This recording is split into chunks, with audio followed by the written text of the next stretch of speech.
It's Wednesday, February 26, 2025, 6:30 p.m. We're in the Milton Marks Auditorium at 455 Golden Gate Avenue in San Francisco.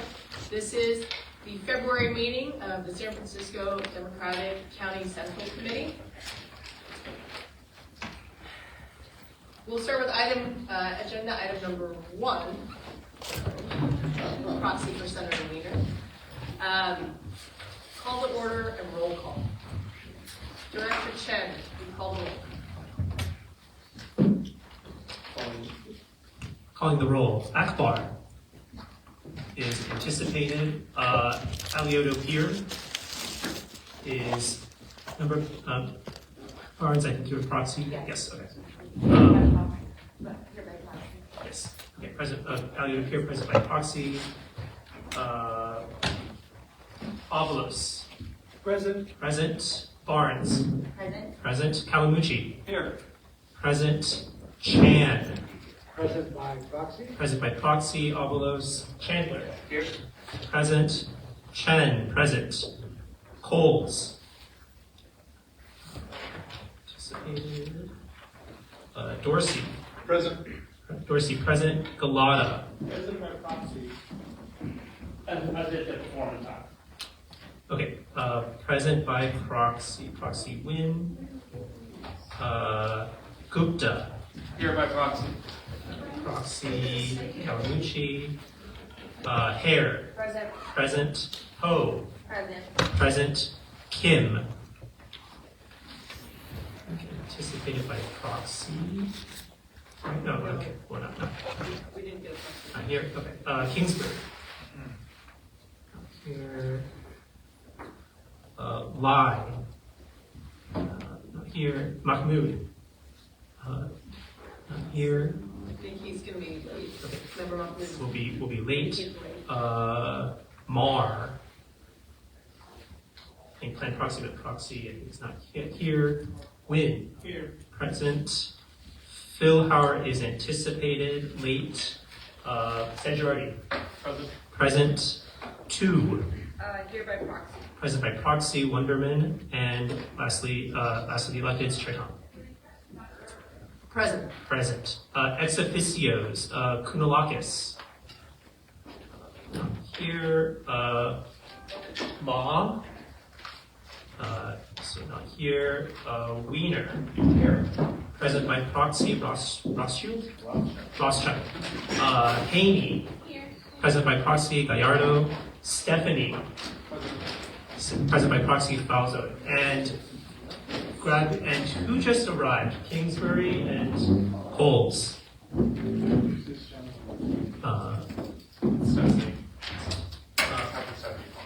Chair Tung, you have a quorum. Oh, thank you very much. I will note that it is Black History Month and that City Hall's celebration for Black History Month is happening contemporaneously with our meeting. Also, there is a celebration for the Mayor's Chief of Public Safety, Paul Yep, happening in Chinatown tonight. So there are a lot of competing events. I appreciate you all making it down here. So the next item number 2 on our agenda is approval of our meeting agenda. There is an addition to the agenda on our 72-hour calendar, on our 72-hour notice that requires a 2/3 motion to be approved and added to our agenda. Is there any discussion regarding the agenda as including the item that requires 2/3 motion, 2/3 vote? Move to allow it here. Okay, there's been a motion. Is there a second? Second. Point of order, could we just say what it is? I don't have that. Oh, I'm sorry. Yes, Member Avalos, my apologies. It is Member Chandler's resolution from the prior meeting that was added to new business. I will accept responsibility for not making the 10-day agenda, and so I added it to the 72-hour agenda. So it's the motion or the resolution that you've proposed some amendments to. Okay, great. And Do you have an issue? not at all. I Okay. want to support it, but I also want to recognize that. No, that will be between you and the author. All right, so is there a second to Member Weiner's, Vice Chair Hare seconded the motion to approve agenda item number 10. I think it's number 10, right? All those in favor? Aye. Any opposed? Abstentions? Gupta is abstaining. Okay, one abstention. The motion passes, so we can add that to our agenda. And then generally, do we need to approve the entire meeting agenda? Can I have a motion to approve the entire meeting agenda? So moved by Member Weiner. Second. Seconded by Member San Girardi. Any discussion? Seeing none, all those in favor? Aye. Any opposed? Abstentions? All right, the meeting agenda is approved. Item number 3 is the approval of the meeting minutes from our January 22nd, 2025 meeting. Is there a motion to approve the meeting minutes from last month's meeting? So moved. Moved by Member San Girardi, a second. Second. Seconded by Vice Chair Calucci. Is there any discussion? Can we take this without objection? All those in favor? Aye. Any opposed? Any abstentions? Abstention by Member Nguyen. The meeting minutes are approved. We are on to item number 4, general public comment. I'll pass this to the Executive Director.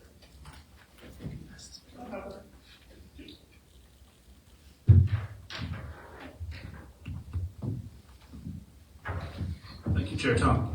Oh, I forgot the prologue. Sorry? I forgot the prologue. Oh, go ahead. Okay, so item number 4 is general public comment, and before I turn it over to Executive Director Esfandiari to provide instructions to the members of the public, I want to take a moment to remind everyone of California Democratic Party Code of Conduct, which we have adopted. Additionally, we have also adopted a code of policy specific to our own central committee pertaining to the curbing of sexual assault and harassment within our own party.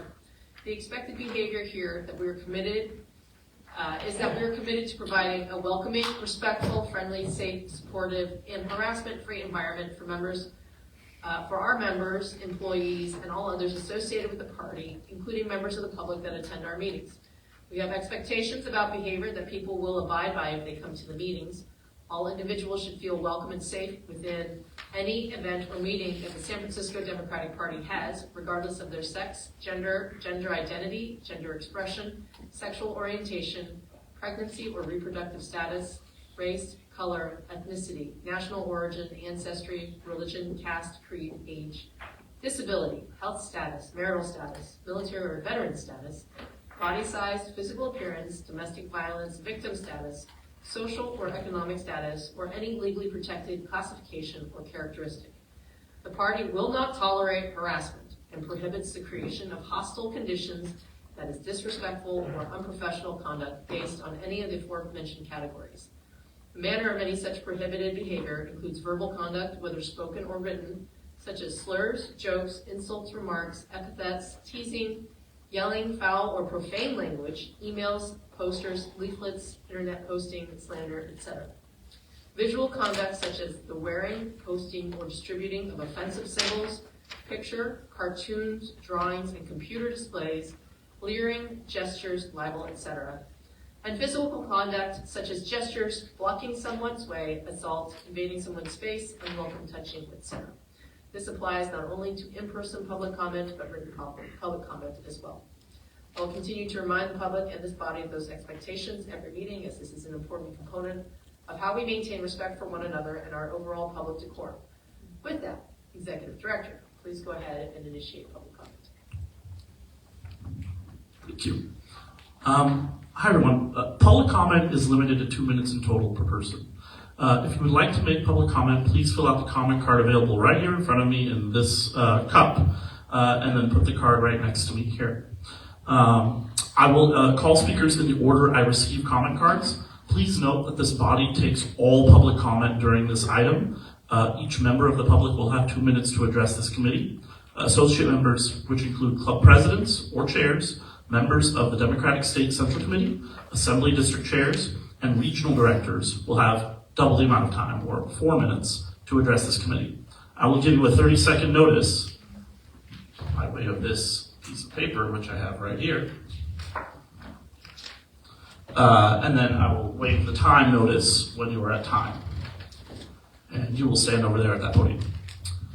With that, I will call the first 3 and only 3 names I have. If anyone wants to give public comment, now is the time to come up and fill out a card. First, I have Mark Bruno, followed by Barbara Skinner, and then Susan Pfeiffer. If I could come to win, get that mic.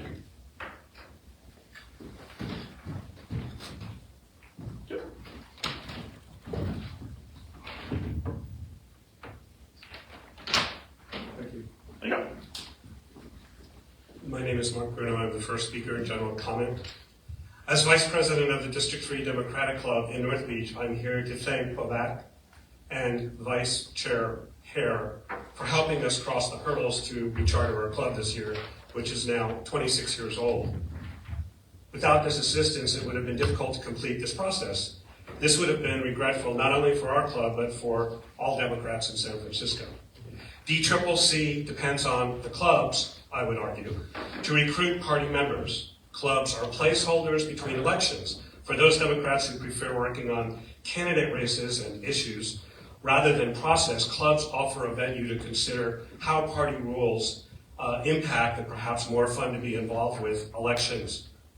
Clubs are also the face of the party in the neighborhoods. We encourage people of all ages, sexual identities, sexual preferences, races, ethnicities, immigration status to join. Progressives, moderates, corporate, socialists, so-called, English, non-English speakers, union members, YIMBY, NIMBY, those who believe in harm reduction is the best way to help the homeless, and those others who might believe that recovery first makes most sense. All are welcome to our clubs in the neighborhoods. As a member of District 3 Democratic Club, I do not believe our party is essentially two-sided, but multifaceted, associating with each other and creating new groups depending on the issue. There may even be times, and I hope there are many in the future, when just one Democrat will come here, not associated with any single group, and be recognized by DCCC for the value of their ideas. At the District 3 Democratic Club, we look forward this year to working with all members of the party. Thank you. Thank you for your comment. Next, Barbara Skinner.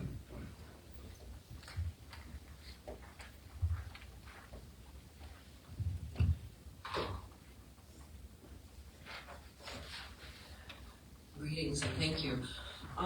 As another relocated New Yorker to a beautiful city by the bay, I wish to make a few observations. Last week, there were 2 demonstrations at the same time against Elon Musk and President Trump. However, no elected official from the Democratic Party appeared to address the crowd. It would seem that during this critical juncture of our democracy, that sound leadership is especially critical.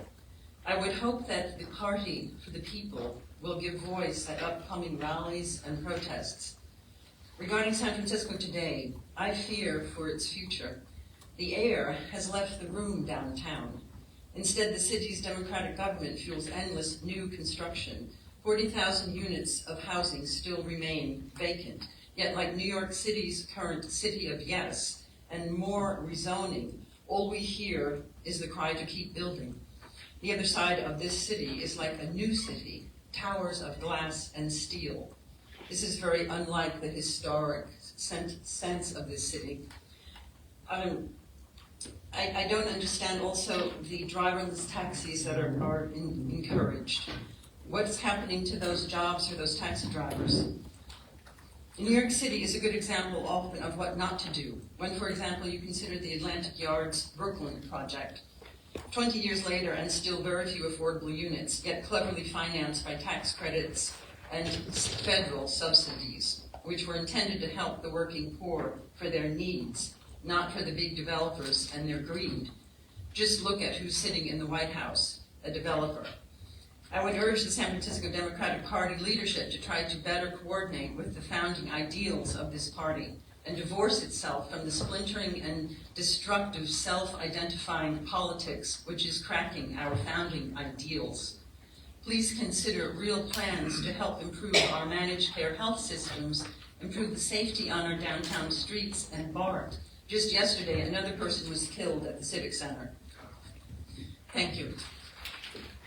Thank you for your comment. And then last I have Susan Pfeiffer. If anyone else wishes to give a comment, the time to fill out cards now. Good evening, fellow DCCC members, or I like to come every month. I have some exciting news that just came up this week, so that's why you all didn't know about it, but they have restarted the large naturalization, immigration, swearing-in ceremonies at the Paramount Theater in Oakland for hundreds, thousands. There's like 5 counties. They stopped doing it before COVID or during COVID, and they had not done it again since then. And with considering the tone in Washington, I didn't think they would be. But a month ago, I heard that somebody drove by on a Wednesday morning and saw a line of people at 8 a.m. outside the Paramount, and we did some research and found out that's what it was. So I'm working with the San Francisco Department of Elections and using their calendar. So it was today, it will be next month, it will be the last Tuesday of the month, and then it will probably go back to the last Wednesday of the month. We're taking it a month at a time. It was not the volume that we've had in the past, but that is because they are giving out the link to do it online. So a lot of people came out saying they would do it online. That said, we still registered 70 people. There were 2 ceremonies today, back to back. And it is just such a wonderful feeling to see these people come out and they are now Americans. They are now safe. And that's what meant a lot to me. So I will continue to report. There is not a voter registration committee with the DCCC this go round. In the past, I had worked with that committee to coordinate doing it. So I just thought I would put that out there. We have a committee. Oh, who's Vice Chair Akbar is part of it. So I encourage the 2 of you to get together to discuss what we're going to do. who is chairing it? Vice Chair Akbar. Oh, okay, I definitely will, yeah. I didn't realize, I didn't see it on the list of committees, so thank you. And lastly, I just wanted to do a reminder about Cover California. We're not an open enrollment, but I'm doing an enrollment tomorrow for someone who just got laid off. And considering what is going on around the country, there may be a lot more people getting laid off suddenly. So reminding you, and I will continue to remind the Board of Supervisors, if you know people that are losing their jobs, let me know or send them to Cover California because they could be eligible for special enrollment. Thanks. Thank you for your comment. I have no further cards. Comment cards, Chair Tom. Okay, thank you, Executive Director Esfandiari. We'll move on to agenda item number 5, reports. This is our officer and member reports from our committees. First up, Chair's reports.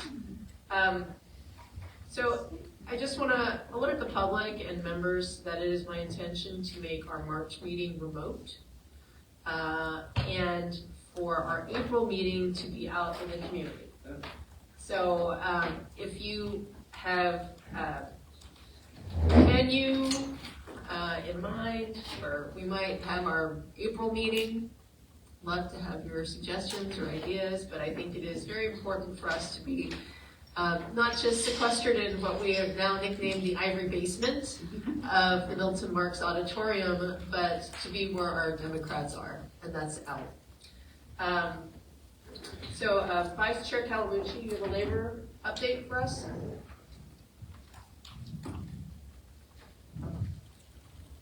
Good evening. Yeah, I just wanted to shout out a couple things happening in San Francisco labor. So folks might know University of California workers are on a 2-day strike. That strike was today and tomorrow. So if you are looking to go join the picket line over at UCSF Parnassus, they are looking for folks to join them at 11.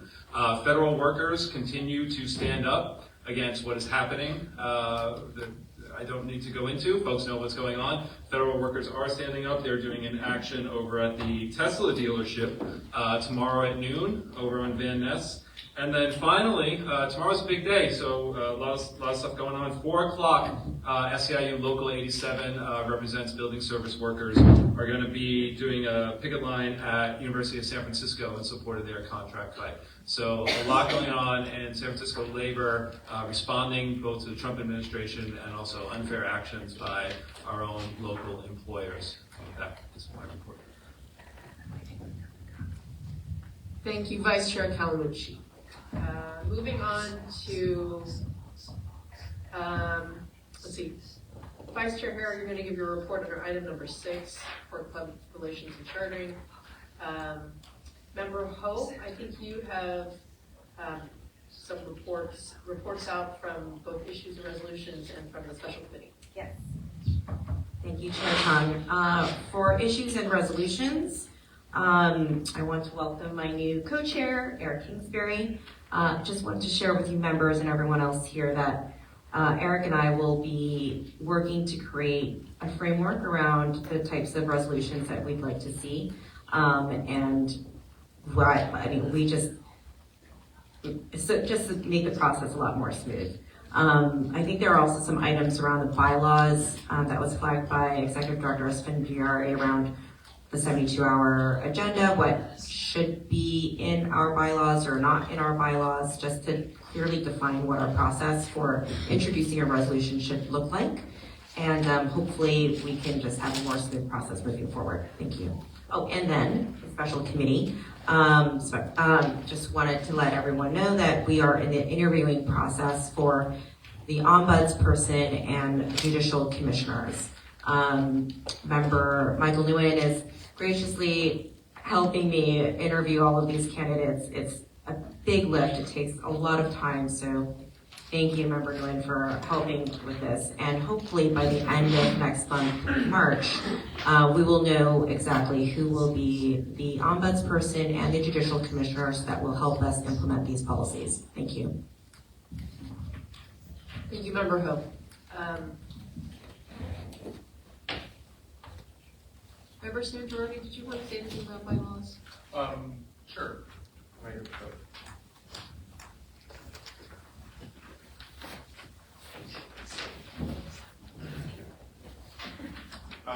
So I met with the bylaws committee a few weeks ago and have been in contact with the San Francisco Democratic Party just with drafting language that we will hopefully adopt in March to update our bylaws to come into compliance with the California Democratic Party. So once I have official language back from the state party that they said they approve of, that we can then add to our bylaws, I will share that around and the goal is to make sure that is agendized for March. Thank you. And then I think our next report is from Director Coles from External Operations. Good evening. I wanted to start with a little informal survey. I want to ask you to raise your hand if you like to eat cheese. Like what? Cheese. Well, there's good news, because if you want to help the #1 cheese producing state in this country, which is Wisconsin, they have a very important Supreme Court race on April 1st. So on a more serious note, it is vitally important that we maintain the liberal majority on the Wisconsin Supreme Court. And so we need to elect Susan Crawford, and our fellow Bay Area Coalition member, which is Swing Left, has graciously organized virtual phone banking. They're going to be every Tuesday night from 3 to 5 o'clock. And you can call your cheeseheads in Wisconsin and make a plea for them to vote for Susan Crawford. More details will be forthcoming early next week in the SF Dems newsletter. So really appreciate all of you trying to carve out an hour on a Tuesday to call Wisconsin. Thank you. Thank you, Director Cole. Yes. Just wanted to, Member Weiner. Wonderful that you brought that up. Thank you. I mean, this really is a big deal, and it's when people say to you, Please speak to the mic. oh, yeah, Matthew Rothschild. When people, for Senator Weiner, Matthew Rothschild for Senator Weiner, when people come up to you and say, I don't know what to do, I don't know what to do, what can we do? I believe that Mr. Musk has already pledged like $100 million to get the Republican in. This is the first time at bat since the election. We've got to win this one. So, and we can, because we have the best state chair in America. Ooh, did I say that? In Wisconsin, he knows what he's doing, so I think we'll win. I didn't want to say anything against Rusty, but Stan is really good. Okay, thank you very much for your comments. Down to the executive director's report. Thank you. I'll keep these pretty brief. One, we are in the middle of updating and transitioning our website from the current iteration that it is in to a much more visual forward one. The digital strategist Courtney Sid, who's floating around in the back taking photos for said website right now, has been working very hard on this the last several weeks.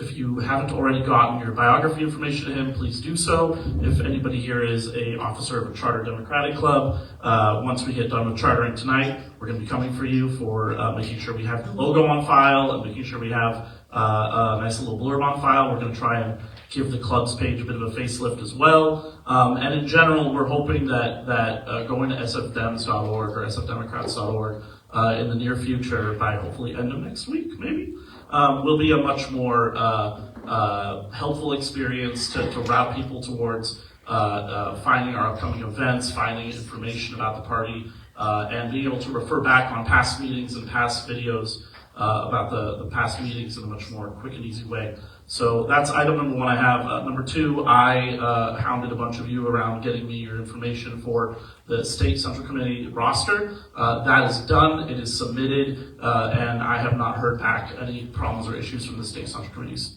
from the State Party staff. I don't anticipate any. You were all very helpful and thorough in providing your information, and God willing, that will be straightforward and to the point. And then the final update I want to share is that Facebook, where we have apparently since 2017 been live streaming these meetings and hosting the archives of the meeting videos, informed us that they are going to be deleting live streamed videos after 90 days from whenever I received that notice about a week ago. And so I've asked Mr. Sid to download all of our videos off of Facebook, and we are going to store copies of them locally, and we are also finally putting a bit of elbow grease into our YouTube account, and we're going to store copies of our meeting videos as well as any other events and programming we do going forward on YouTube in addition to Facebook. Facebook has effectively forced our hand on this with respect to the fact that we don't want to lose our archives, we don't want to lose our records of all of our past meetings. So that is something that we are proceeding with, and hopefully those will also go live roughly around the same time our website transition goes live.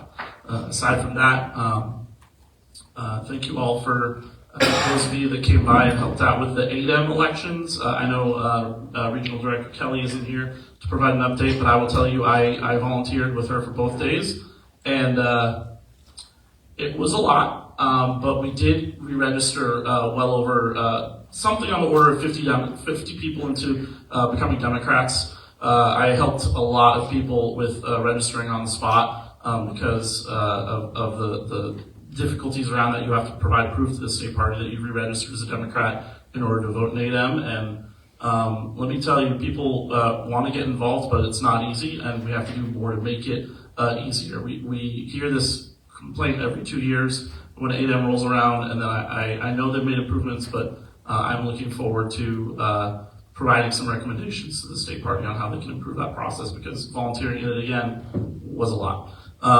That being said, it was fun, and we owe a lot to State Party Operations Director Esteban Rojas, who helped multiple San Franciscans with quirks and problems with voting in ADEM, and as a result, we have a lot more people that participated than would have otherwise. So that's my brief oral report. Thank you. Do we have any results?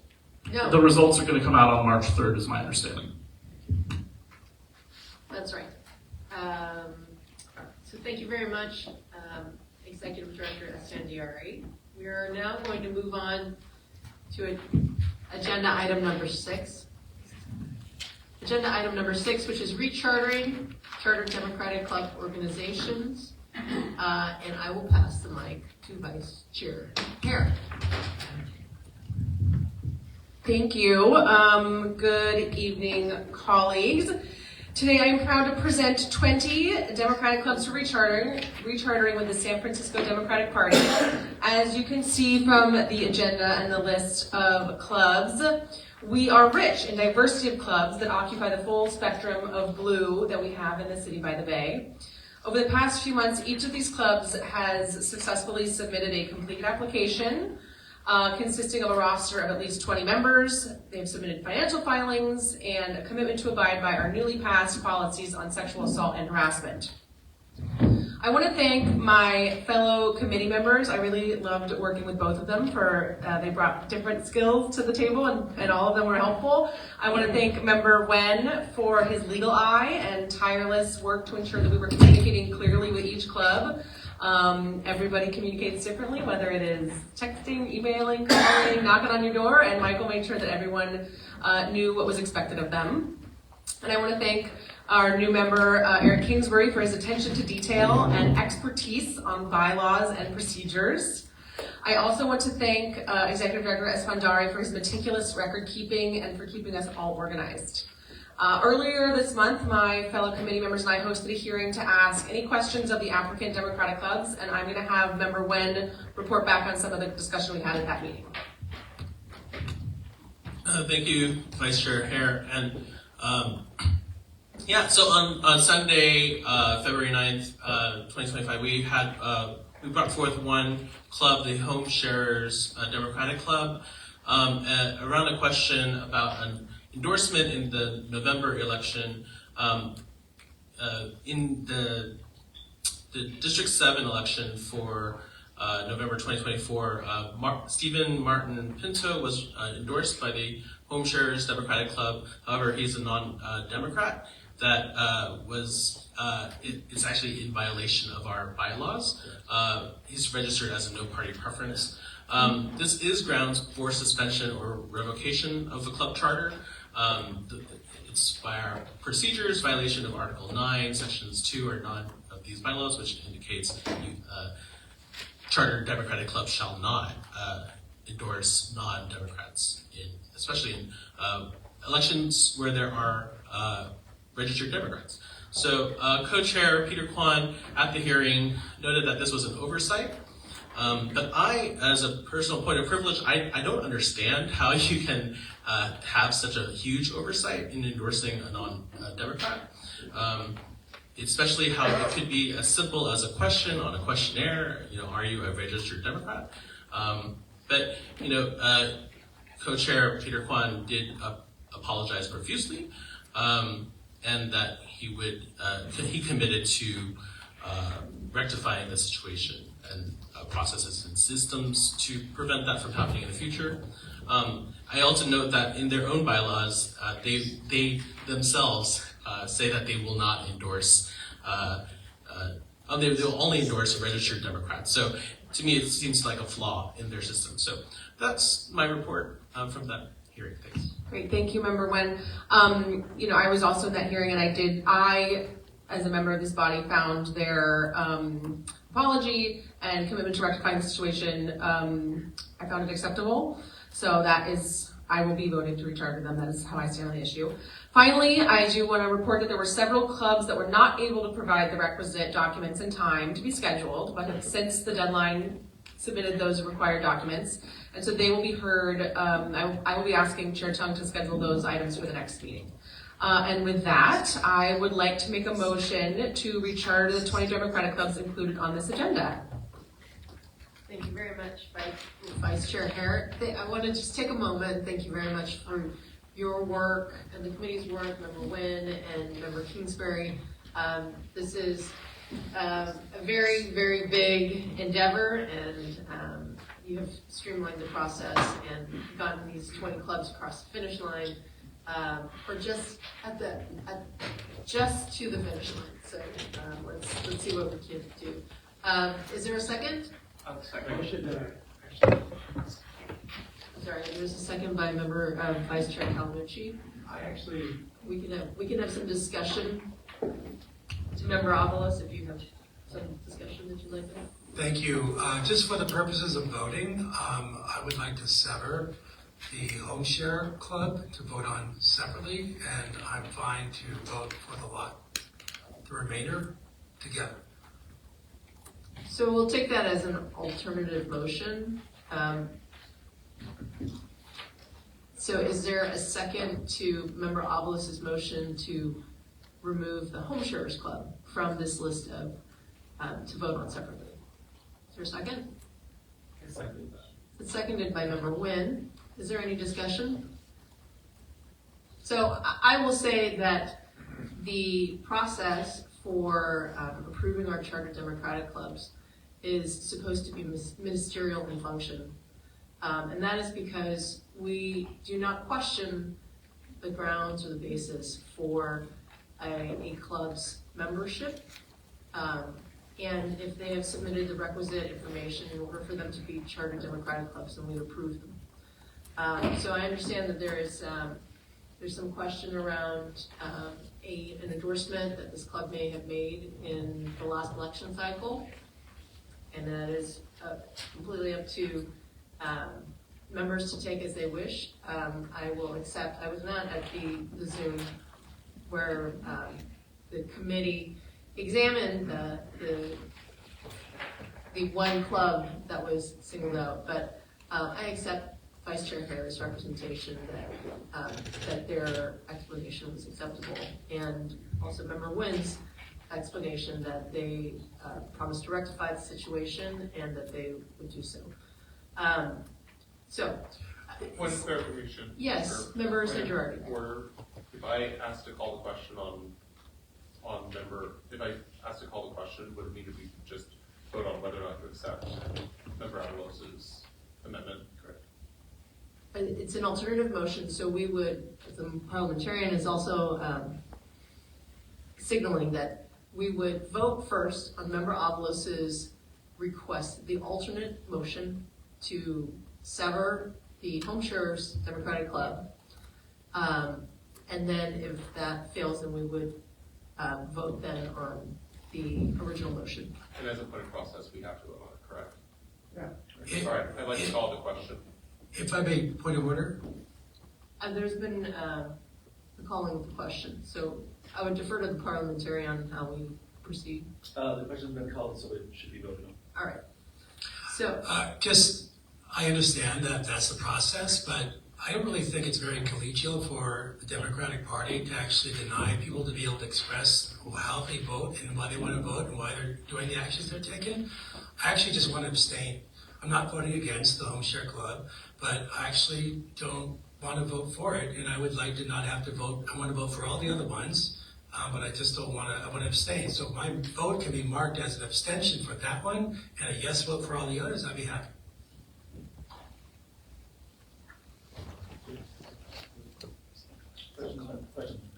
okay, so the question has been called. Is there?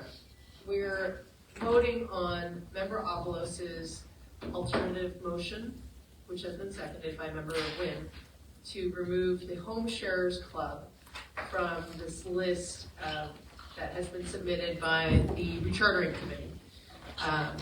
Should we do a roll call vote? I didn't say all in favor. Is anyone asking for a roll call vote? No. Okay. Let's do this. All in favor? Aye. I think we're gonna have to do a roll call vote.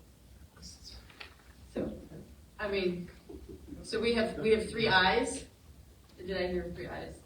That's Member Marr. Are you Member Marr? Don't need to confuse Member Marr. Member Avalos, Member Marr, and Member Nguyen. Yeah. Folks, this really doesn't have to take this long. It just sever it, have a vote, another vote. That's it. All those opposed? No. No. I guess that's everybody else that's present. I'd like to abstain. Yeah, Delana's abstains. Abstain. 2 abstentions. Jan abstains too. Or she voted yes. I'm sorry, we're gonna need a roll call vote. Director Chen, will you call the roll? The motion is to sever, to divide the motion on the floor is moved by Avalos to divide the motion proposed by Hare to split off Home Shares Democratic Club from the other 19 Democratic clubs. Thank you. Let's see. And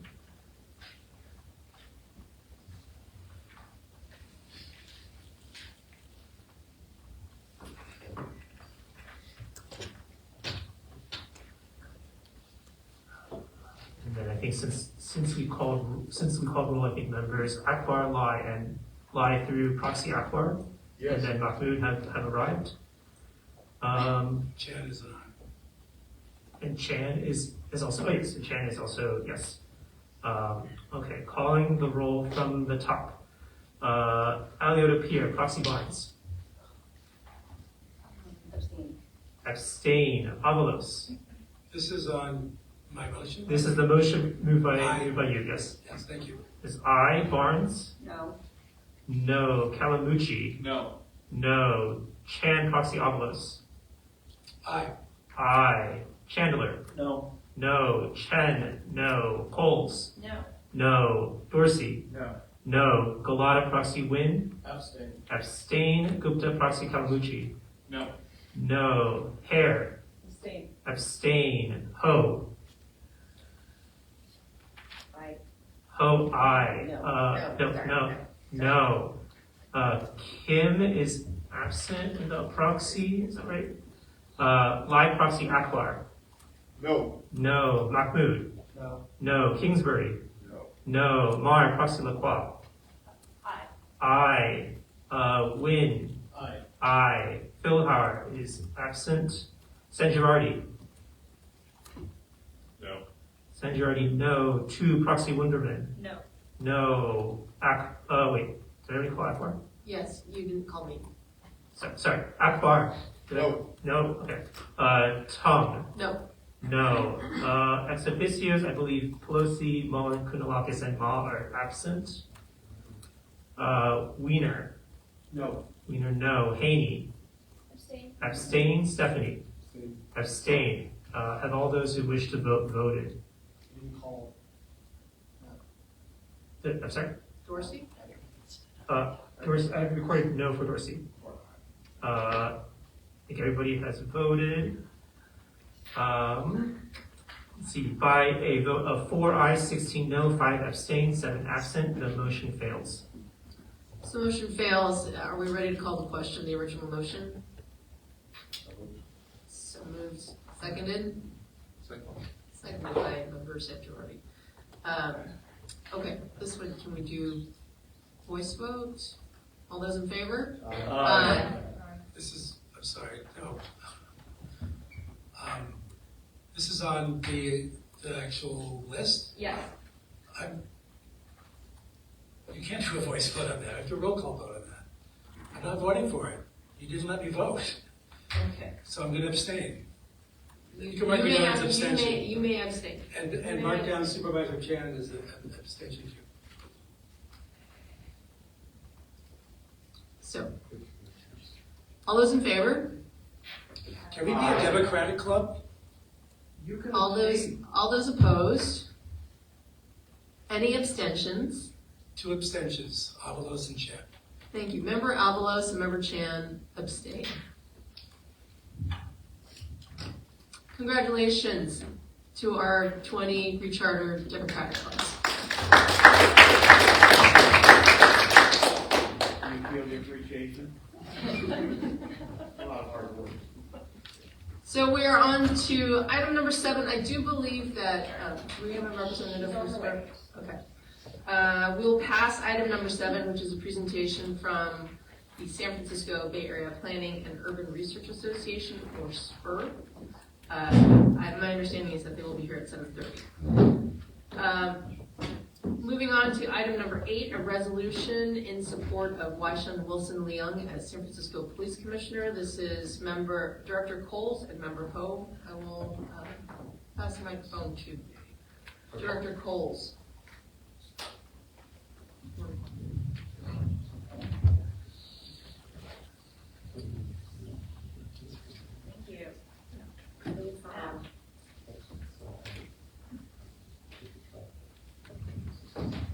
Thank you. When my co-author, Member Ho, and I wrote this resolution in support of Wai-Shen Wilson Leong, we did know that the vote at the Board of Supervisors was scheduled for yesterday, and we still wrote it because we also know that in the past, certain votes have been delayed. And so we wanted to make sure we were addressing that possibility. I am really glad to report that yesterday there was a unanimous vote at the Board of Supervisors for Wilson Leong to become a member of the Police Commission. So, given that development, I would like to make a friendly amendment to my own resolution.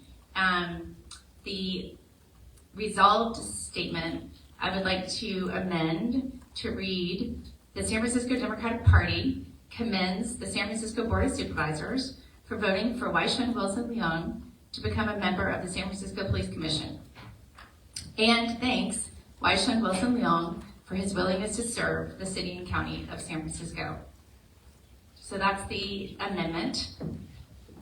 I would like to move to amend the resolution. I think it's just a resolution, so you don't need to. Oh, okay. Move to amend it, we'll just accept the new language, and then we can vote on that. Is there any discussion? Give this gentleman an opportunity to. Dr. Coles, can you repeat the amendment again? Yes, I can actually give you a written version. Thank you. So, members, we will then consider Director Cole's resolution as amended. Is there a motion to consider? How do we do this? How's the motion? Member Weiner.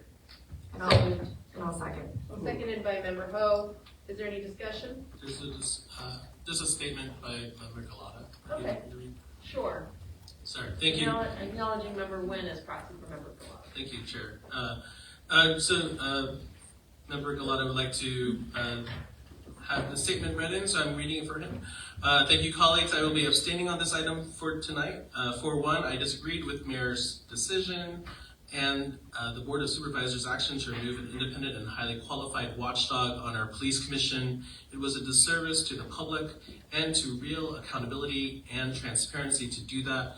And I do want to thank Commissioner Oberstone for his service. That aside, I have not met Mr. Leong, nor have I spoken to him, and I cannot personally attest to his qualifications or fitness for the role of police commissioner, so I will be abstaining. I will say that it has traditionally not been the party's practice to weigh in on these kinds of appointments, and I do caution us on establishing this practice unless we are actually going to take the steps to invite commission candidates to come before us to interview, which I suspect we would not want to do, as it would be a daunting process. But for me, this is the equivalent of an endorsement, and I think it should involve more steps than just a simple resolution, either in opposition or support. Thank you. I'd like to respond to Member Galata. Recognizing Member Ho. Thank you. Soon-to-be commissioner, I guess he's not technically sworn in yet, Wilson Leong. His seat on the police commission is to replace former Commissioner Deborah Walker, now who has moved to the Arts Commission. While I appreciate his comments on Max Carter Oberstone, this is not relevant.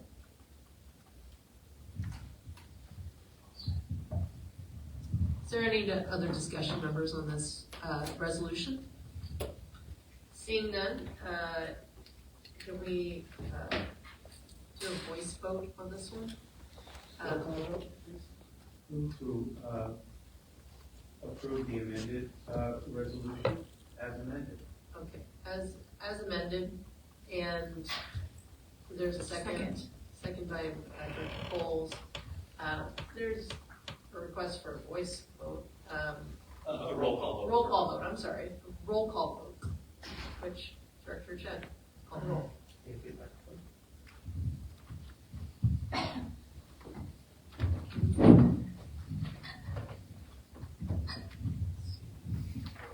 On the motion to approve the resolution as amended,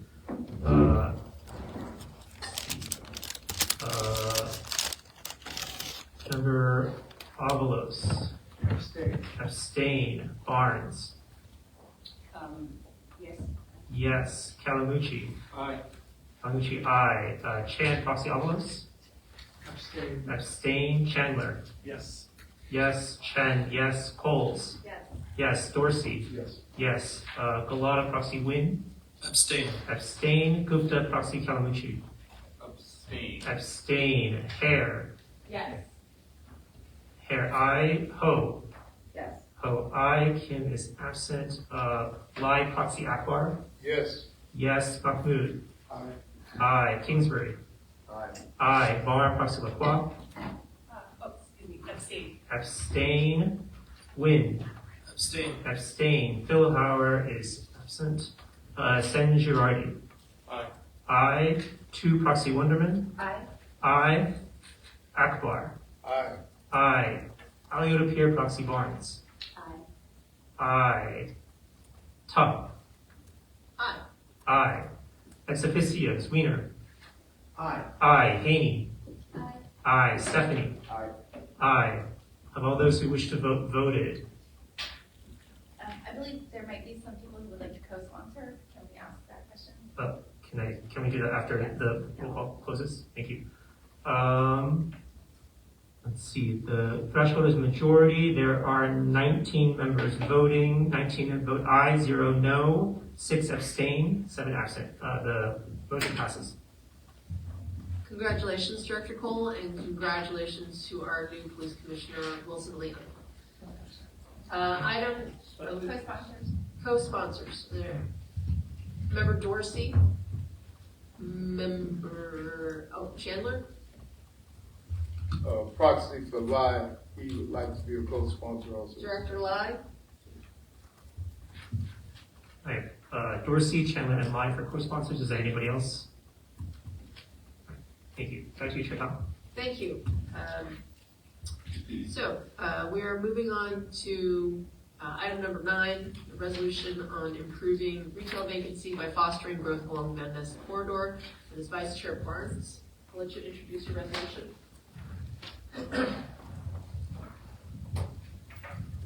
Thank you. Short, but not this short. I'm happy to introduce my resolution, improving retail vacancy by fostering growth along Van Ness corridor. Just some sort of backstory. Van Ness is lined with oversized first floor commercial spaces sitting empty. These aren't just an eyesore, they're reducing economic activity and contributing to blight. My own experience with Van Ness dates back to the 2016 Hillary Clinton campaign. As you remember, Susan Pfeiffer, you were there. We operated out of the former Cron TV headquarters. And in retrospect, we probably should not have been there, as scale and safety were definitely issues. But I don't think that the overall landscape has improved much at all, and if anything has gotten a lot worse. Office vacancy on Van Ness corridor stands at 22% as of the fourth quarter of 2024, according to JLL. And my understanding is that this number would be much higher if it wasn't for all the medical offices in that area. There's also approximately 20,000 square feet of vacant retail space on Van Ness between Broadway and Redwood Streets. In addition, as though this wasn't enough, the city is facing a budget crisis, which does relate to our revenue. So San Francisco is projecting a budget shortfall of approximately $870 million with a $250 million deficit in this first year, fiscal year 2026. So if we're looking at these existing spaces, which formerly housed auto showrooms and the like from a bygone era, and we rethink and reimagine these spaces, incentivize new businesses capable of filling them, then I ask, why not? While chain stores don't belong everywhere, my resolution calls for streamlining the approval process so that new businesses can fill these spaces more quickly. This Van Ness corridor already permits formula retail, but reducing the friction to get businesses in more quickly should help. For instance, currently it's estimated that it takes 12 to 18 months for a conditional use permit. The main goal of this resolution is to support streamlining the opening of new retail on this section of Van Ness. So it reduces red tape, attracts new retail, increases economic activity, and hopefully bringing in, that's a caveat, shoppers, pedestrians, and maybe even tourists. I've personally spoken with and secured support from the following organizations. The president of the San Francisco Council of District Merchants Associations, Tim O'Line, Henry, can't pronounce your last name that well, Karnalokitz, President, thank you, President Emeritus of the San Francisco Council of District Merchants Associations, the Union Street Association, Union Square Alliance, Fillmore Merchants Association, and actually a couple others. This resolution is in light of upcoming legislation being introduced by Supervisor Sherilyn Souter, which will amend the planning code to remove conditional use authorization for formula retail uses along this section of Van Ness. I would like to make a motion to vote on the resolution to improving retail vacancy by fostering growth along the Van Ness corridor. Okay, so there's a motion by Vice Chair Barnes to approve this resolution. Is there a second? Second by Chen. Seconded by Director Chen. Is there any discussion? Any discussion? No discussion. All right, let's take a vote. If, without exception, members, can we do this by acclamation? All those in favor? Aye. Any opposed? Any abstentions? 2 abstentions. 2 abstentions from a lot of them. So we have abstentions from Galata, Nguyen, Chan, and Pablos. And Mar. And Mark. And Michaela Alio-Pierre as her proxy, she is abstaining. Okay. And member Alio-Pierre. Okay. Motion carries. Congratulations, Vice Chair Martin. I'm so sorry, I don't know if it's too late, but Michael Lai would like to co-sponsor. Okay. Taking any other co-sponsors, members? Member Lai is recognized as co-sponsor.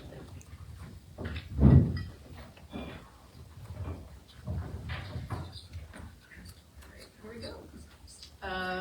Anyone from Spur here? She's parking her bike right now. Okay, well, she's gonna have to stay through item number 10. Item number 10, a resolution opposing Donald Trump's dangerous agenda against San Francisco. I will hand the microphone over to our parliamentarian, Member Chandler. Thank you, Chair Tum. So last meeting, we began a robust conversation about our party in the wake of Donald Trump being elected president. There was and remains a clear and understandable tension between us as Democrats needing to clearly stand against the dangerous Trump agenda, which has taken direct aim at San Francisco elected officials, and all Americans, while at the same time taking seriously the message sent by voters that they want their Democratic Party focused on quality of life issues that have a direct impact on our lives. Now, our San Francisco Democratic Party has made clear we are focused on those quality of life issues. At our very first meeting, we passed resolutions on stating public safety as a right, stating our party as being pro-housing, and supporting world-class public education. Now, this tension is going to continue for the next 4 years. I do not pretend to have all the answers to what that perfect balance looks like. However, this resolution seeks to tread that balance. Stating that, I want to make clear a few items about the resolution itself. First, this resolution is a unifying one. It does not take pot shots at fellow Democrats or aim to divide us at a time when we should be working together.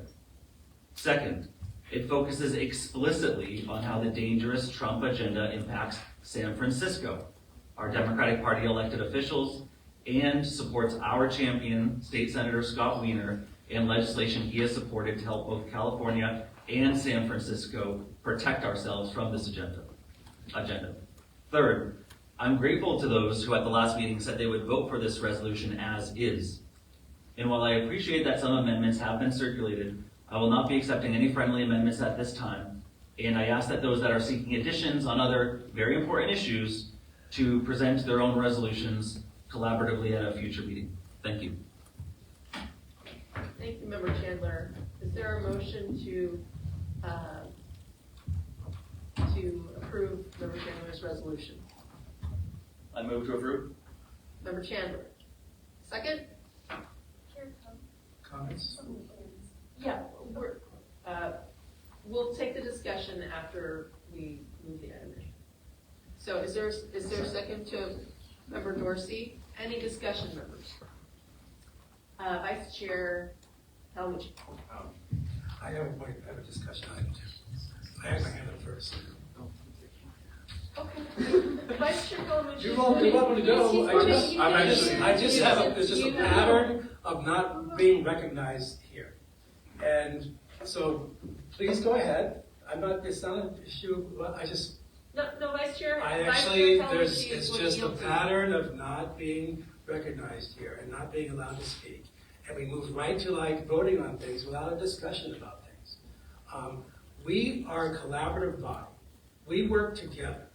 We actually, this resolution that came before us, and we decided as a body that we would push it to this agenda.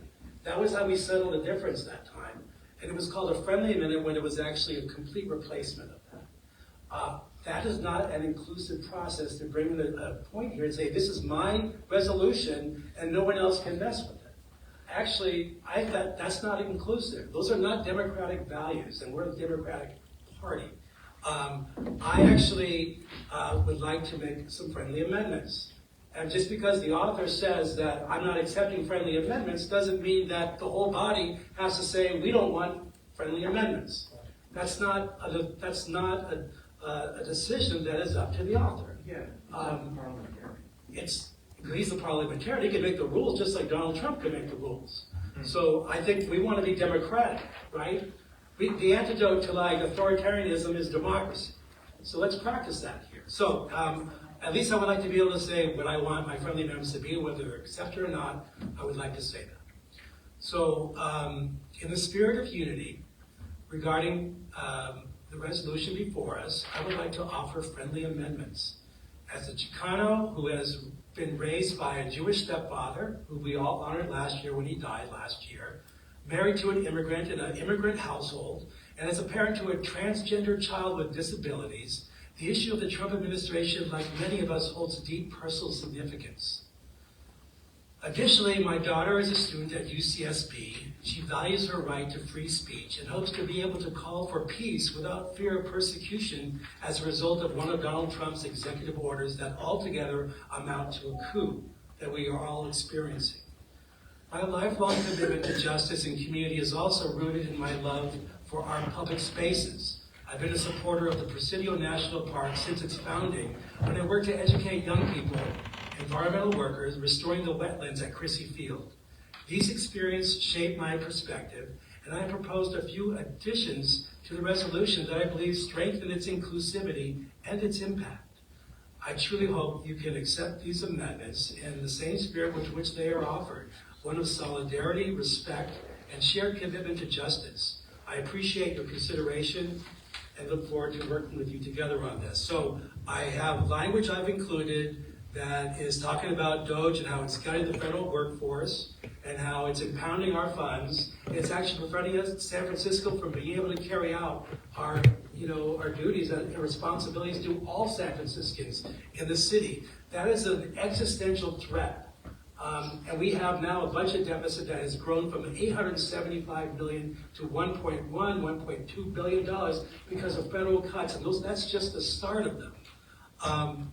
We also have unleashed by one of the executive orders, we have Christian nationalists, neo-Nazis, that are actually, we don't know when they're going to come, but they're around and they're out there, and we should have a lot of fear about them.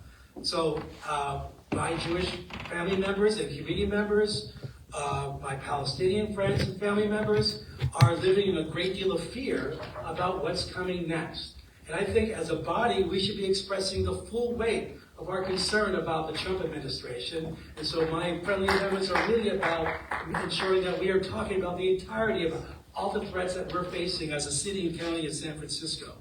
I also have language in here about that Trump has actually denied the funding to the Presidio Trust in our national park in the Presidio. And I just read the other day that people who work for the Presidio Trust are not allowed to use their pronouns. So we're already seeing an impact. Last week or a week and a half ago, Judge Tanya Chutkan allow Doge to continue to make cuts. She is a judge who actually was overseeing Trump's prosecution. But I have no idea why Judge Chutkan would actually say there's been no harm to the states and allow Doge to continue to gut our government and impound our funds from the Treasury and prevent us from carrying out the duties, the responsibilities to take care of all San Franciscans, their quality of life, and protect their vulnerabilities against the onslaught of this administration. This is something that we should stand for firmly as a Democratic Party. And I actually have a lot of fear about the Democratic Party not doing enough to challenge the Trump administration. We see that we actually have our heads in the sand about the impact that's going to be. I'm walking around City Hall and I can't find anyone who feels a sense of urgency about what's happening. I know there's a lot of fear, I know there's a lot of concern, I know there's a lot of worry, but I don't see a lot of action. So as a body, it would be really great for us to stand together in the fullness of all the different ways we experience this Trump administration, its fascist tendencies, to stand together with a strong statement. And not one that's a personal statement of one person who wants to express himself. We should be expressing ourselves as a full body. That's my point. Thank you. To point out that in terms of Robert's Rules of Order, in terms of a friendly amendment, it must be one that is accepted by the member that is propounding the resolution, and that if it is a friendly amendment, then there's no vote that's needed to accept the amendments. But that if the author of the resolution does not wish to accept them, then he doesn't need to. Point of order. So if you'd like to make it a motion to amend, Member Chandler's original resolution, you're more than welcome to make that motion. We will vote on it by the body. I will like to make that motion. I also would like to express that in the past, when I have submitted resolutions here, they were totally rewritten. I did not have control of them whatsoever. So I don't believe we act in a very democratic way here in this Democratic Party. That's my point. I'm sorry, if you would like to make a motion to amend the resolution. Motion to amend. We will vote on it. If it is seconded, we will vote on it. That is the democratic principle. I don't appreciate you calling this body, non-democratic, because that's your insinuation. So I don't appreciate that. Note taken. Thank you. Is there a second to Member Avalos' motion? I have a question actually about the amendment. There was a second though. There's a second. We can have some discussion. So Member Kemp has seconded Member Avalos' motion. Member Marr. We only need 1 second. No. Oh, was Member Marr? I was saying that. Sorry. I said very I'm sorry that I attributed the second to you, Member Kemp. This Member Marr. So, Member Hare, not Member Marr, but I understand that they're not friendly. I think we've agreed that they're not friendly amendments. Can you talk a little bit about why that would be? What specifically is the problem with the language? Because it seems, from where I'm sitting, it seems like I'm not sure if there's a policy difference that we're discussing or an interpersonal difference. And I'd love to discuss the policy difference, but if there's just an interpersonal difference, I don't want to vote on interpersonal differences. I want to vote on policy differences.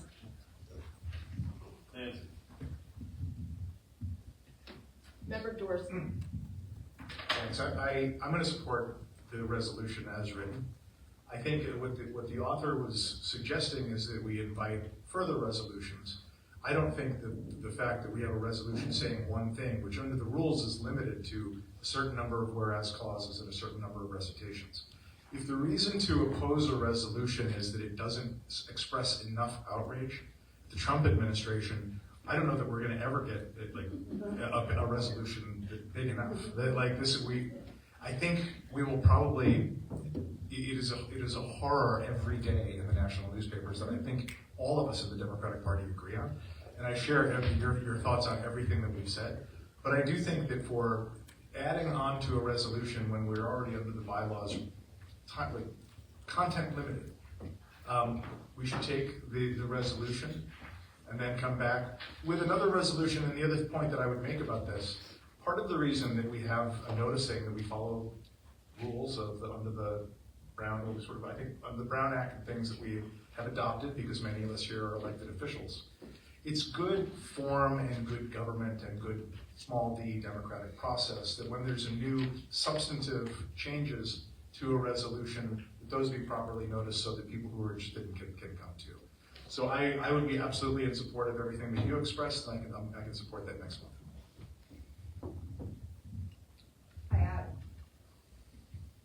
Member Mahmood. I just want to, I need for Facebook, thank you.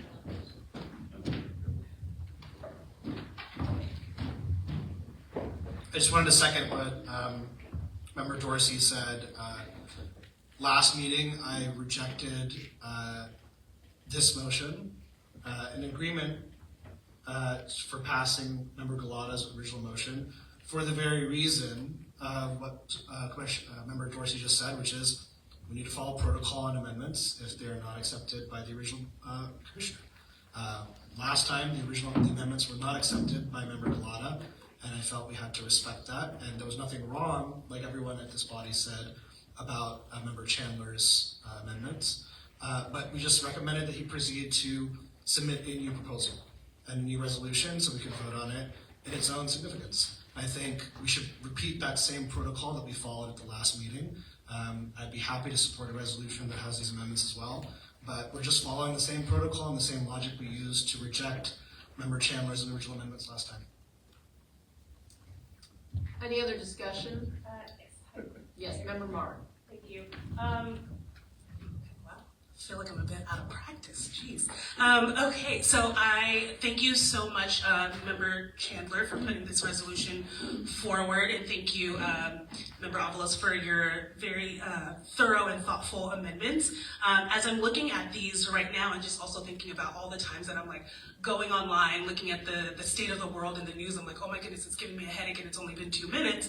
I would like, and also thinking about how this body here is the Democratic party for San Francisco, right? We're representing so many different Democrats. And so I just had a question to follow up on Vice Chair Hare, or her question to the author. Is there any particular portion of the amendments that are put forward that you that you disagree with, that is causing you kind of like that moment to be like, oh no, I kind of don't want them included? Because I think like, if we're really thinking about like all the different Democrats that we do represent, and there's so many things that we need to respond to with the Trump administration, I do wonder like what's your thought processes around like not accepting some of these, because they feel pretty like, just even on first blush, that we can all agree we need to like have that response. So I'm just wondering like, is there something that you're like, oh well, maybe we can include some of this language and not others for a different resolution? You know, this goes, so first to those two questions, echoing what members, do I call you members or supervisors? Members. Members Dorsey and Mahmood said, I like to stick to process, and this, as part of process, we had a very long discussion about process in which I very clearly came out on the other side of last week. And so when it talks about Elon Musk, about Doge, about the federal workforce, about Christian nationalists, about neo-Nazis, there's nothing that I oppose in this, and I think they're important. And again, tomorrow we could have 5 different resolutions with 5 more whereases about everything that is despicable about this administration. What I would like to do is move forward with a firm statement of party values as it relates to Trump's dangerous agenda, and that's what this serves as. And I'd also like to speak in defense of our representatives at City Hall, because I personally have seen City Attorney Chu stand up for our city's values and take the threats very seriously at City Hall. I have seen District Attorney Brooke Jenkins stand up and take very seriously the threats that we're seeing from the Trump administration to defend our city's values as a sanctuary city. And so there are people that are taking it very seriously. And as I mentioned in my opening remarks, we are balancing the seriousness that the Trump presidency faces with making sure we're making tangible progress on quality of life issues. And that is the tension we've seen here in this meeting and last meeting, and that we are seeing at City Hall. And specifically, this calls out, again, our champion, Scott Wiener, who is taking extremely seriously the threat that the Trump administration poses for both San Francisco and California. And so there is an extreme amount of seriousness, and as I said in my opening remarks, it's about balancing that seriousness without letting our quality of life issues go unnoticed. And so I think that's the balance that we're trying to find, that folks are trying to find at City Hall. And I think it's also a balance we're trying to find as a Democratic Party to stand up for democratic values and stand up for quality of life issues. Okay, thank you, Member Chandler. Vice Chair Calhoun. Thank you. I'm going to read something from Member Gupta. Member Gupta, much like Member Chandler, Member Gupta is supportive of Senator Wiener's bill SBX 11. This bill was signed into law on February 7, 2025. Member Gupta looks forward to supporting future resolutions Member Chandler brings forward that go beyond sharing values and urge our city elected officials to support specific legislation prioritizing, as the resolution states, quote, the safety, equity, and inclusion of vulnerable populations. Thus, Member Gupta will be abstaining.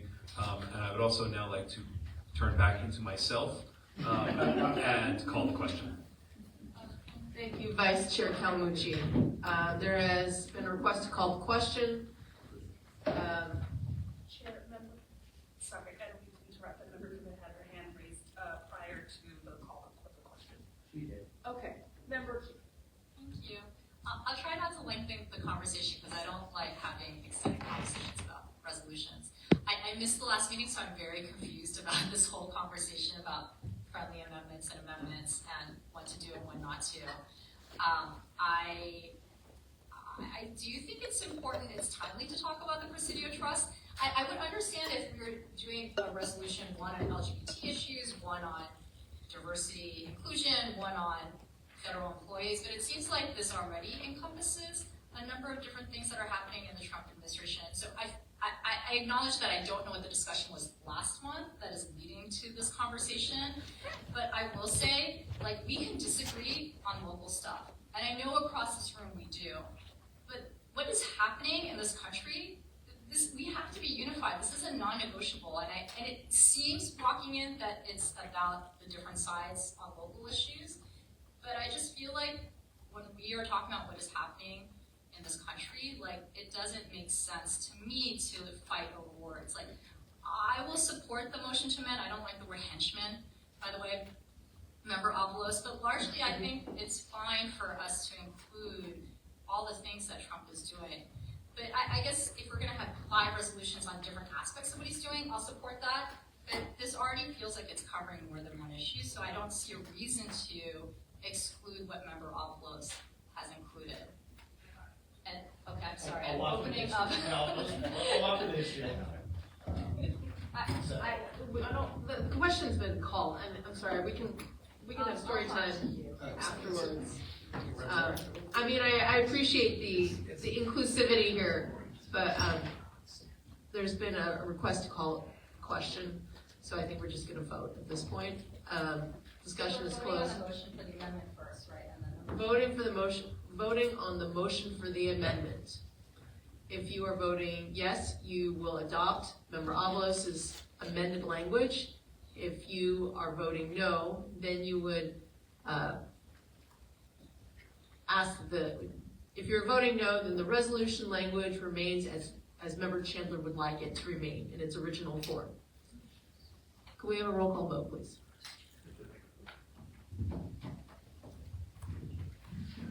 This is a roll call vote on. Your amendment, the request to amend.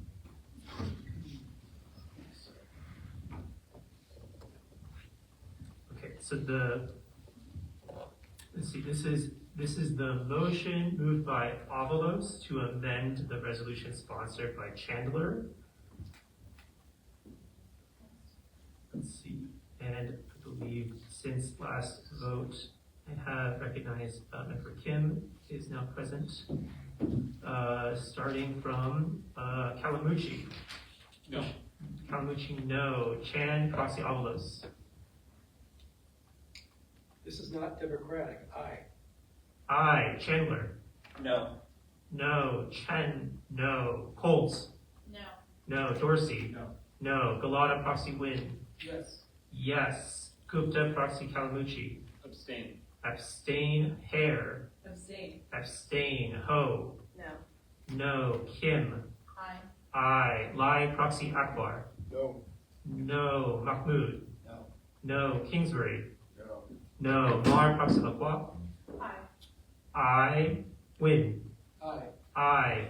Phil Howard's absent. San Girardi. No. No. 2 Proxy Wonderman. No. No. Akbar. No. No. Elliot Pierre Proxy Barnes. Abstain. Abstain. Avalos. I'm sorry, I already voted, I thought. Uh, it was a Chan, the first vote was for Chan. Okay, so this is on my amendments? Yes, so the same motion, yes. Aye. Aye. Barnes. No. No. Tung. No. No. Ex officios. Wiener. No. No. Haney. Abstain. Stephanie.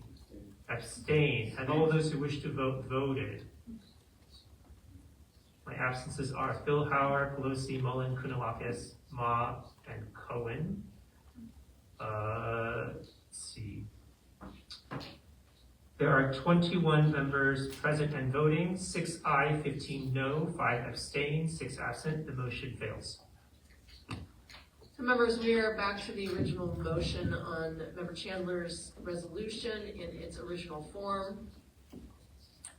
Member Chandler.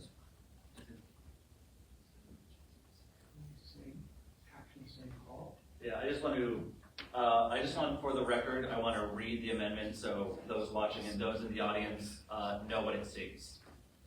Whereas Donald Trump has committed to attacking the LGBTQ community, transgender women in particular, while also being responsible for overturning Roe v. Wade in opposing the Equal Rights Amendment, and whereas Donald Trump has committed his administration to the largest deportation effort in American history, targeting San Francisco's immigrant community and threatening our city's leaders for enforcing our sanctuary city status, Donald Trump has committed to giving billionaires tax breaks at the expense of the working class, which would explode our debt and further exacerbate economic inequality, particularly in San Francisco. Donald Trump has unacceptably pardoned or commuted the sentences of thousands of insurrectionists, white supremacists, and extremists who invaded our nation's capital, attempted to prevent the peaceful transfer of power, and to attack public safety officers. And whereas Donald Trump has specifically targeted San Francisco because of our leadership for standing up for the most vulnerable in our society, and whereas State Senator Scott Wiener sponsored SBX 1-1 to appropriate an additional $25 million in legal funds to state agencies to fight the Trump administration's overreaching and illegal actions, specifically for the purpose of defending the state against enforcement and legal actions taken by the federal government, filing affirmative action legislation challenges taken by the federal government, and taking administrative action authorized under state law to mitigate the impacts of actions taken by the federal government, which was signed into law by Governor Gavin Newsom on February 25th, 2025. I move the resolution. Is there a second? Okay. Seconded by Member Dorsey. Let's do a roll call vote. Oh, yeah.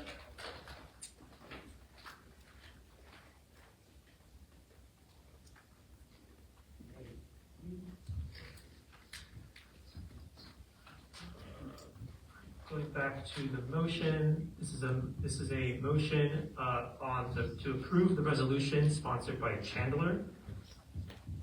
Starting from, let's see, Chan Proxy Avalos. Aye. Aye. Chandler. Aye. Aye. Chen. Aye. Coles. Aye. Coles. Aye. Dorsey. Aye. Dorsey. Aye. Galata Proxy Win. Aye. Aye. Gupta Proxy Kalamuchi. Abstain. Abstain. Hare. Aye. Aye. Ho. Aye. Aye. Kim. Aye. Aye. Lai Proxy Akbar. Aye. Aye. Mahmood. Aye. Aye. Kingsbury. Aye. Aye. Mar Proxy Lacroix. Aye. Aye. Win. Aye. Aye. San Girardi. Aye. Aye. 2 Proxy Wonderman. Aye. Aye. Akbar. Aye. Aye. Aliota Pierre Proxy Barnes. Aye.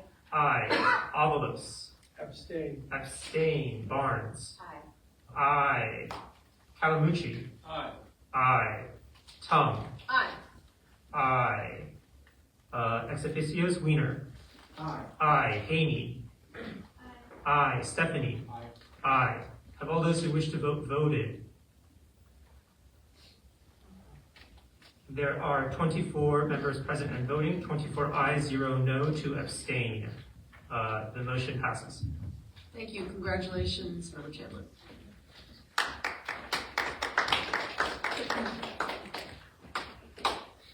All right. We are returning to agenda item number 7, a presentation from SPUR.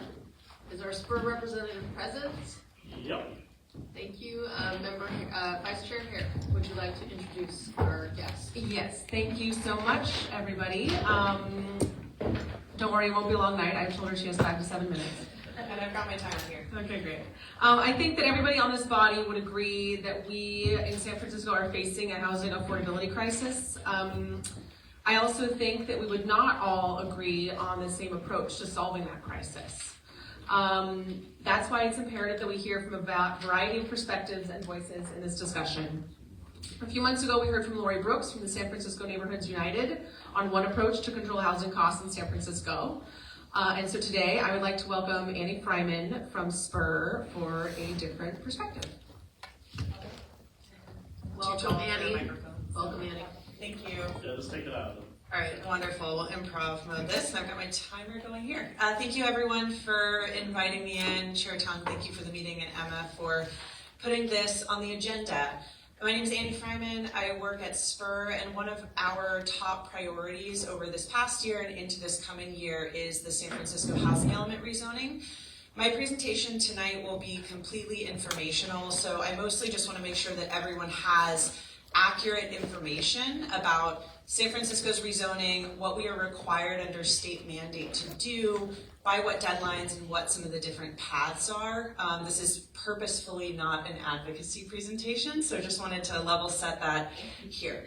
So let's start with our starting conditions around the San Francisco housing situation. So starting conditions is that our current land use patterns in San Francisco near identically still represent San Francisco's redlining maps from the mid-20th century. Both redlining maps and exclusionary zoning were major causes and contributors to segregation in San Francisco, as it was nearly every other American city that had people living in it in the early and mid-20th century. We still today have embedded in our zoning code the redlining patterns from the redlining map that was a very top-down effort, both from banks and from local governments, to restrict opportunity, access to neighborhoods, and particularly property ownership to essentially groups that were, for the most part, not white people. In terms of our affordability crisis today in the city, our housing crisis, as everyone here as a San Franciscan knows, has been accumulating for decades. And the consequences of that are displacement, are no-fault evictions, are children being displaced and moving from school to school to school, impacting their stability and education, small businesses that cannot afford to hire workers, and the city that's also struggling in many different areas to hire workers as well that can live here in San Francisco. So this really affects everyone, both those at the lowest income, those living at double the poverty line, those with actually really comfortable jobs who are still housing insecure in San Francisco. And I think that my understanding is there's broad agreement about the recognition of our affordability crisis here in San Francisco. And last, the other connection here is sustainability. So we know that in California, 40% of carbon emissions come from personal transportation. This is not freight, this is not factories, this is not anything that's happening in industry. This is individual people driving in their cars to pick up their kids from school, to go to the grocery, to get to work.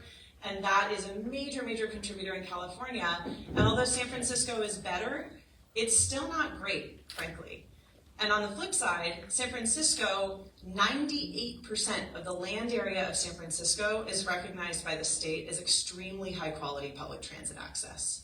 And so we have this discrepancy where 98% of San Francisco has this essential urban infrastructure that we're paying for with our public dollars. And on the other hand, only 25% of the city is really legal to build multifamily housing and have the density to support transit ridership at scale. We also know that affordable housing, both informally affordable because it's smaller units or more modest market housing, as well as actually subsidized low-income housing, can only really be built at density. And so we know that although 98% of the city is transit rich, only 25% we actually are using our local power to allow to be able to support dense and low-cost housing options for people here in the city. I'm going to move next to some of the really critical numbers to know about the housing element. And so for those of you that are taking notes, I'm just going to have you jot these down because you'll hear about these a lot in the news and in your communities. And I want to just make sure everyone has accurate information about exactly what they each mean. So 82,000 is one of these numbers. 82,000 is the number that the state and regional government have determined is the number of new apartments that San Francisco needs to have built by 2031 in order to have a balanced housing situation here in San Francisco. So there's affordability, there's not overcrowding, there's a reasonable jobs housing balance in the city, there's not a very high housing cost burden, and so people are not struggling to pay their rent relative to their income. 82,000 units is the number that would get us there. It is important to note that that is an enormous number, and it is because we have been accumulating a housing shortage for decades. And so this number is finally really resetting us back to an equilibrium that we could really be proud of here in the city. 46,000 is the next number. 46,000 is the number that's a subset of that 82 that the state and regional government have determined needs to be very low and low income affordable housing because of the much, much deeper need and more urgent and more pressing need for specifically affordable housing here in San Francisco. And so when you hear over half of our housing obligation is low income affordable housing, it's the subset because they're actually able to break down statistically what are actually the different segments of workers that are going to be in the city, what are the folks that are moving here, what are the different ages that people are at, what is the household makeup. So 82 is the total number, 46 is the subset of that. The next number is 36,000. So 36,000 is the number of new housing units that need to come from new and additive zoning from where we are today. And so although we have to build 82,000, we need to rezone for 36. You might be wondering why the discrepancy between these two. The reason is that the San Francisco Planning Department spent a couple years leading up to this process looking through our existing zoning code and saying, under our existing zoning code, there's still parcels in the city that haven't been built on, right? And so there are parcels that could still be developed and we could still see housing development within our existing zoning. So they totaled that up, what would reasonably be built, and put that off to the side. And then they looked at what are all of the housing projects that are in the pipeline right now that we know what they are, we know what their plans look like. They've shown indicators of being able to get off the ground and actually see construction before 2031.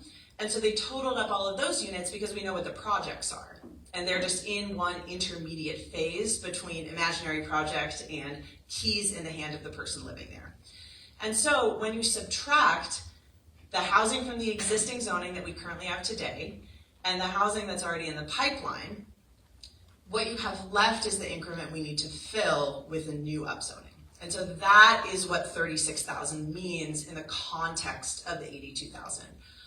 Our deadline to pass a rezoning that will reasonably result in 36,000 new units of housing by 2031, the deadline for the Board of Supervisors to pass that is January 2026.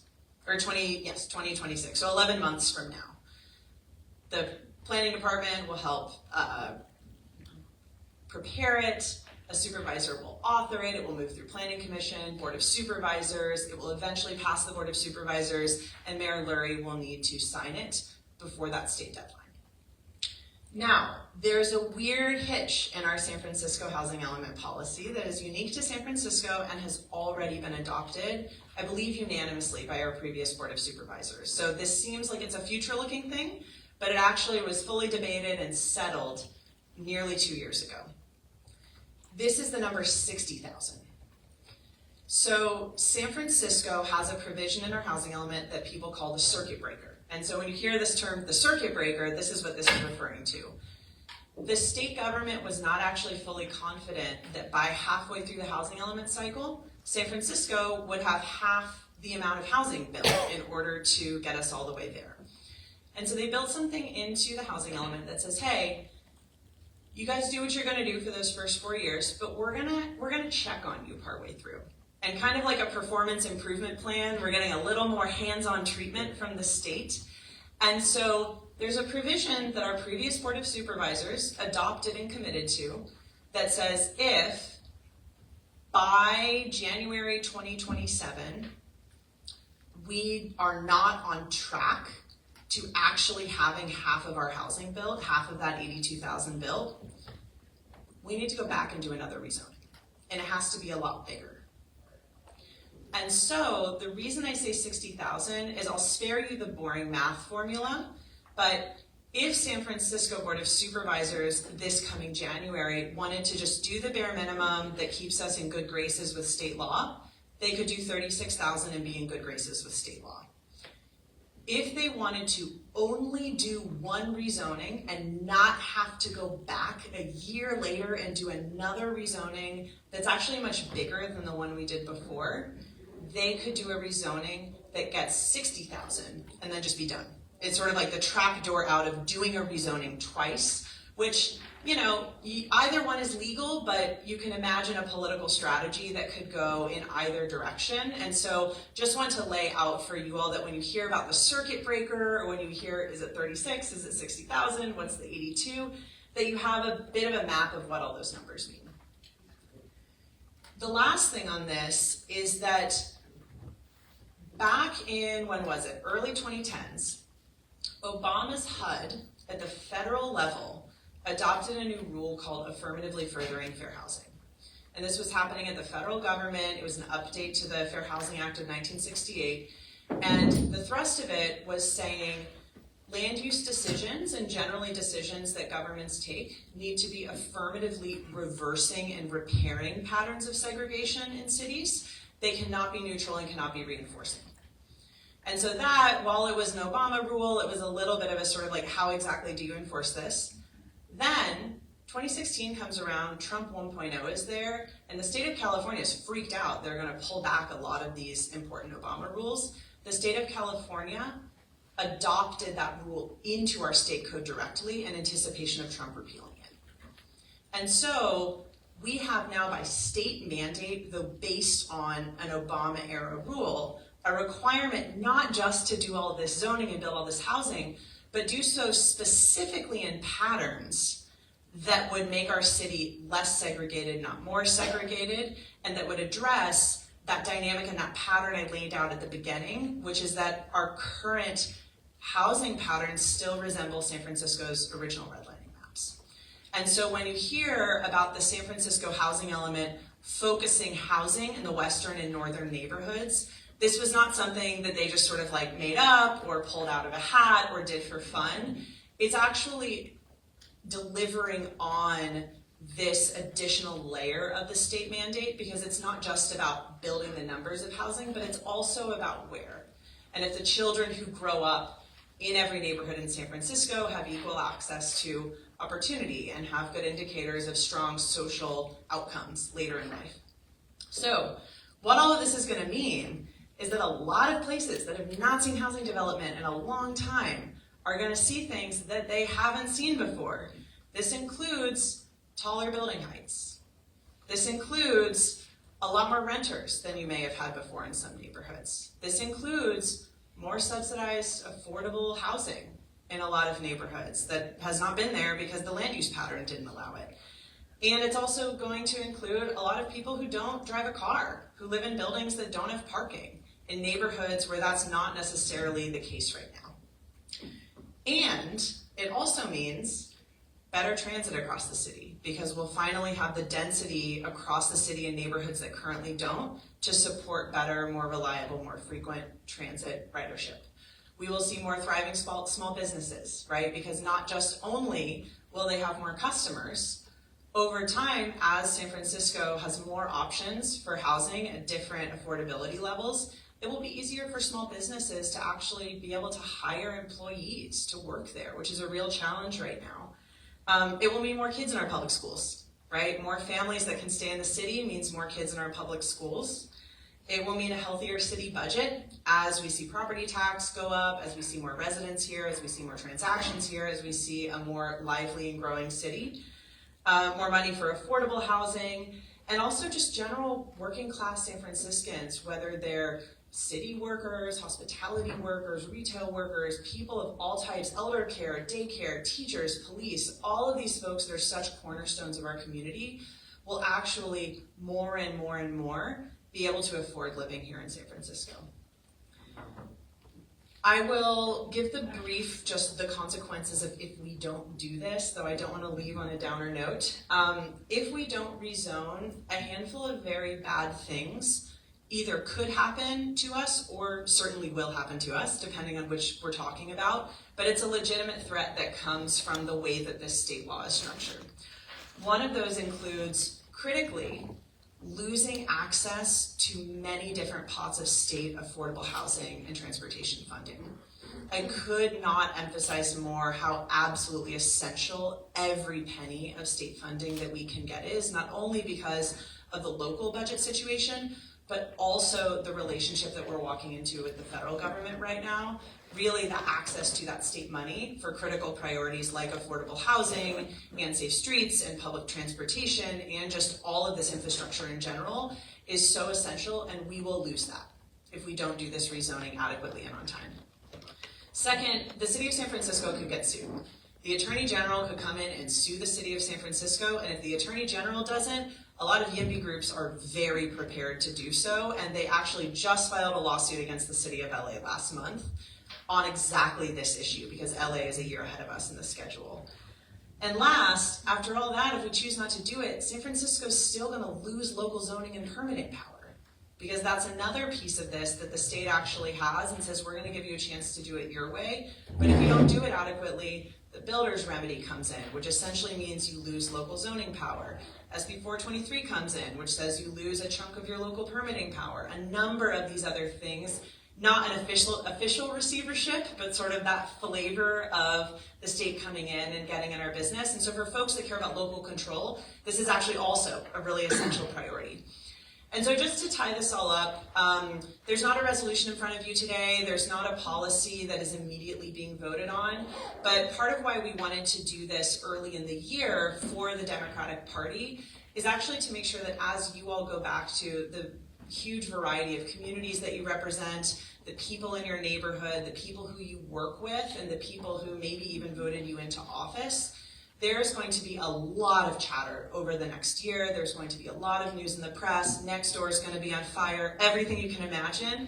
And I think that it's really valuable for the leaders of our local Democratic Party to be a source of truth just on the information itself as we navigate this really transformational moment in San Francisco land use. This is likely to be the biggest change in San Francisco land use since we downzoned a bunch of the city in 1970s. And before that, I don't even know what was the greatest way that we really expanded housing through land use controls. And so in the spirit of fairness about who has access to living in San Francisco, who has the freedom to stay and who has the freedom to move when it is right for them and their choice and their families, when it comes to access to opportunity, to growing the city, sustainability, and also showing the rest of California that San Francisco is really taking a lot of this good government very seriously in a way that actually benefits the people that live here and the people that want to live here. And so this housing element rezoning is an extraordinary opportunity. It could go a number of different ways this year. It's either going to be painless or painful, but it is definitely going to happen. And so I will close with that, and just I'm really grateful for your interest in this, and please reach out to me if you have any additional questions.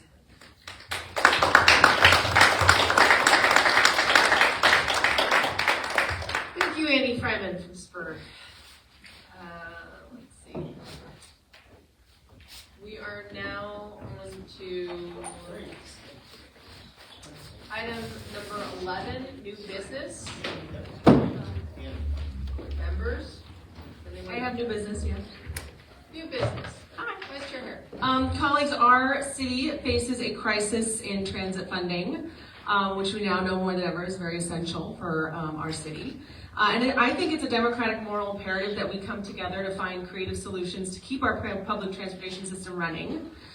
Therefore, today I am invoking Section 4E of our bylaws to make a motion to agendize a resolution on transportation funding for our March meeting. And I have made copies of the current draft, which I'm open to amending before our March meeting. So that is my motion. So moved. Second. Anyone second it? Oh, second it. I'm sorry. Member Tenenter already said it. Okay. So all those in favor of this new business, say aye. Aye. Anyone opposed? Okay. So it will be agendized. I also told you before that I would agendize it for the March meeting, but thank you for that, Vice Chair Hare. Any other new business? Item number 12 is adjournment. As is our practice here, we do adjourn often in memoriam, or, as I would like to propose also going forward, in celebration of. So, Member Wiener. And I'm sure others would like, might want to join in. I'd like to move that we adjourn the memory of Essex Crowley, who served as a colleague, as an ex officio representative for Senator Feinstein many times. Those of you who knew FX, he's a mentor of mine, good friend, involved in the labor movement. That's how he was primarily known, but as also his family, his devotion, his wife Nancy, his kids, Carrie. Some of you heard Carrie on the, he is the announcer for the Giants. So, NPR. His daughter Meg, Jillian, and Bobby. I was at St. Ignatius last Thursday. I was honored to participate in the funeral. It was full. Those of you who've been to St. Ignatius, it's a large church. There were over 1,000 people. San Francisco was just an outpouring of sorrow. He died at 66 years of age, pancreatic cancer. He was open about it. He had tried some new therapies, and they were working for a while, and didn't. But when you hear again, not to get off topic of what's going on and how they're canceling some of these research, it just so upsetting. But anyway, I loved FX, and it's really been a hard one. I just loved FX. He ran for supervisor in District 7. It was really close. He was not. It was the year that Norman Yee won. It was a good race, a hard race. It's hard to lose when it's that small, but congratulated Supervisor Yee and worked with him over the years and supported his reelection. I just hope that I'll be able to. It's hard. Did you want to add something about it? I just loved FX and like to adjourn in his memory. Thank you very much. Thank you, Member Wiener. Member Chandler.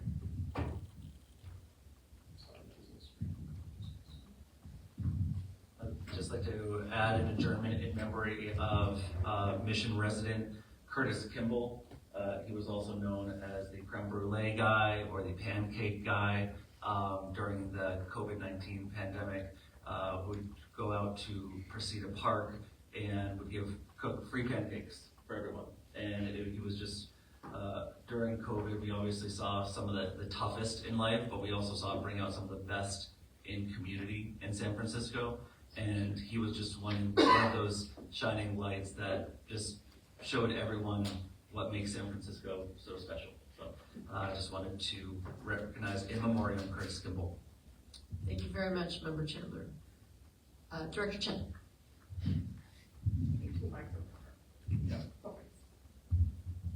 Thank you, Chair Tom.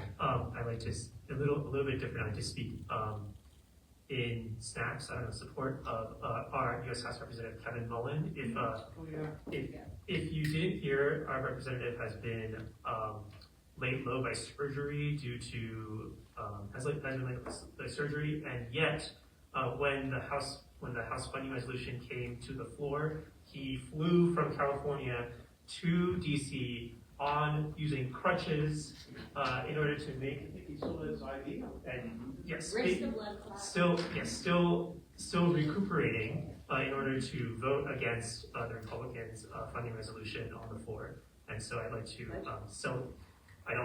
as part of the adjournment, I'd like to celebrate our House delegation fighting the fight of National Democrats, sometimes at personal sacrifice. Thank you for that. Thank you for that, Director Chen. Anyone else? In memoriam and celebration? With that, I think the meeting is adjourned. Thank you very much, everybody.